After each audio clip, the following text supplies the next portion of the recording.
जिक्र करता हूं बाबा साहब के एक और भाषण से पहले उस बात का जो 21 मई को हुई थी।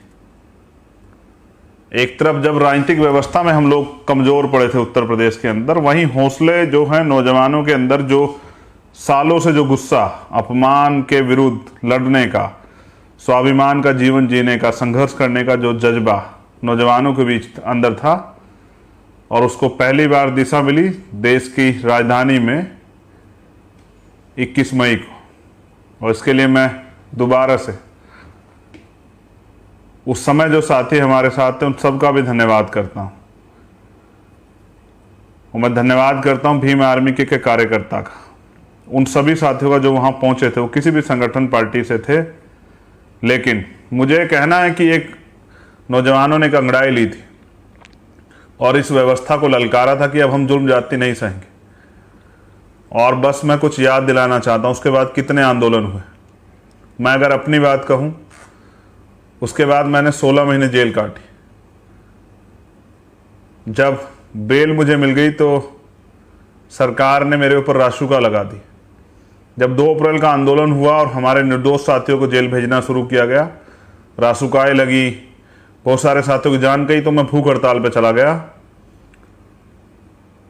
तो मेरे परिवार से मिलना भी जो है बंद करवा दिया गया।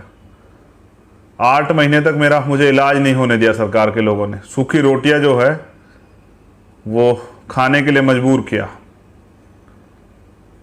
ये कोई बड़ी पहली बार और कोई बड़ी घटना नहीं थी, ये तो बहुजन आंदोलन में सहना पड़ा है।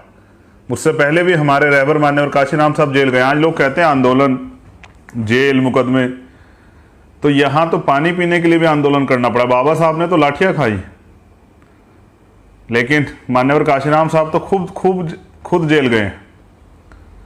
तो बुरा यह है कि हमारे साथियों ने इतिहास नहीं पढ़ा है, और मैं उस पर भी चर्चा करूंगा। लेकिन सबसे बड़ी बात और ज़रूरी बात जो मैं आज आपसे कर रहा हूं कि उसके बाद कितने आंदोलन हुए और क्या आपको नई लीडरशिप नहीं मिली?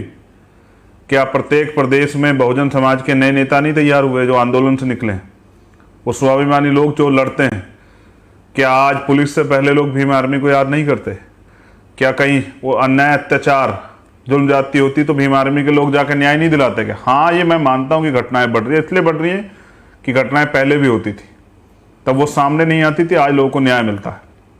उसके बाद मैं कितने आंदोलन आपको याद दिलाऊं, एक से एक बड़े आंदोलन हुए, और बहुजन समाज के प्रत्येक वर्ग में हमने लीडरशिप डेवलप की। बहुत जल्द जब मैं भीम आर्मी का स्थापना दिवस आएगा तो आपको बताऊंगा कि कितने नौजवान नेता जो हैं इस आंदोलन में तैयार हुए, और शेड्यूल कास्ट की सभी जातियों में, बैकवर्ड की सभी जातियों, माइनॉरिटी के लोगों में। ये इस आंदोलन की वजह से हुए। भीम आर्मी नामक जो आंदोलन, जो जिसने पिछले, और स्पीड देखिए, आप कहते हैं कि भाई ये जो हैं ये लोग काम नहीं कर पाएंगे, ये लोग चल नहीं पाएंगे, तो 4 साल में सही तौर पे आपने तभी भीम आर्मी को जाना था, लेकिन पिछले 4 साल के अंदर भीम आर्मी ने पूरे देश में अपनी पहचान बनाई, दुनिया में अपनी पहचान बनाई, टाइम्स में अपना नाम जो है कमाने का काम किया। अगर आपको याद हो, हाथरस जैसा आंदोलन, हाथरस जैसे हमारी बहन के साथ जब अन्याय हुआ, न्याय दिलाने का काम किया। ऊना का मामला, उन्नाव का मामला, चूरू का मामला हो, थाना गाजी का मामला हो, दिल्ली में CA-NPR NRC आंदोलन,